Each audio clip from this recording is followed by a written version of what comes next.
Welcome to Channel 2. Coming to you live from sunny New York. Our top story today. The growing number of men and women in the armed forces. 350 women joined the armed forces today. So why not join? Let's be the Rosie the Riveter, the ideal working woman, efficient, loyal, and pretty, by joining the GI forces. If you are a citizen between the ages 21 and 45 and 5 feet tall and weigh 100 pounds, you should sign up today for the Women's Armed Forces. Sign-ups end June 4th. This is the first time women were allowed to volunteer, so why not join? This is a chance to learn a foreign language and become a nurse. If you're a man, there's a once-in-a-life opportunity to serve us in the Second Great War. Jobs are opening up in supply maintenance, transportation, and even as pilots and tankers. Let's do our part in helping our servicemen fight from land, air, and sea. It isn't easy for our servicemen, but we can help by volunteering for the armed forces. Let's help our servicemen win the war. If we're not a part of the solution, we're a part of the problem. Servicemen were nicknamed GIs because young men left their homes and were dressed in the GI outfit. Don't worry about your family, because you can talk to them every day through email. Now with our co-anchor with the secondary story. Thanks, Barbara. Hello, New York. This is your co-anchor, Darla, here to tell you about the servicemen and women in the Second Great War. Servicemen are men and women involved in the armed forces. Men were out working in the battlefield while the women were out working as mechanics and cooks. 6 million volunteered and 10 million were drafted. It was the first time in history women could participate in non-combat duty in the war. During this time, the servicemen would write to their families about how they were doing and how boring it would be just to be waiting for an attack.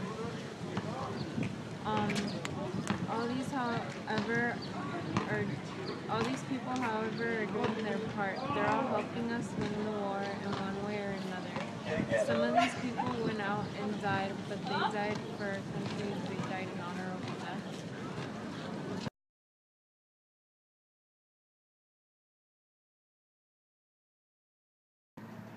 Howdy ho, I am Linda White, and I'm here with a female mechanic, Mary Bennett, from the base of New York. So tell me, Mary, about your experience as a mechanic in the armed forces. I get up every morning before sunrise. I face dangers constantly every day at work, but I don't mind because I am making a difference. By doing my part, I would do as much as I can to serve my country.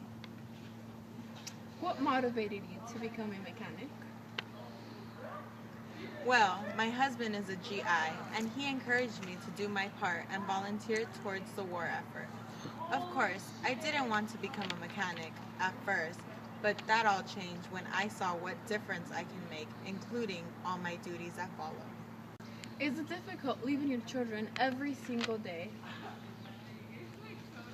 It's difficult. Of course it's difficult for any mother to leave their children alone at home. But I'm willing to sacrifice anything for my country. Every morning, I latch keys onto my children's gene loop. They understand the situation we're in. What are your responsibilities as a mechanic? I sleep in barracks occasionally. I get to work and fix aircrafts, tanks, and other types of transportation. I use my small hands to get in cracks and crannies and such. I try hard every day to do my very best. How does your husband contribute to the war effort? Funny story, my husband is a GI on the New York base, and he works long hours of hard physical labor, painful slogging under heavy weights, and tedious boredom. But he is proud of what he does. Well, thank you for taking some time off your work. No problem. And to all you Dutches and broads out there, don't forget, do your part. We can do it. And I'm here with Betty Frost, an eyewitness who has first-hand experienced the loss of a military man. Tell me, Betty, the story of her husband's death.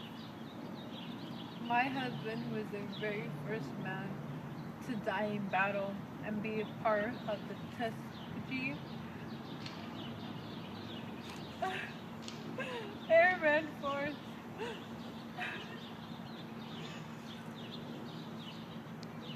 How do your children feel about their father's loss? Like any woman who has suffered the loss of a husband and is now having to dwell with the pain of their children, I have not told them. I have told them that the government took their father to Hawaii for a paid vacation.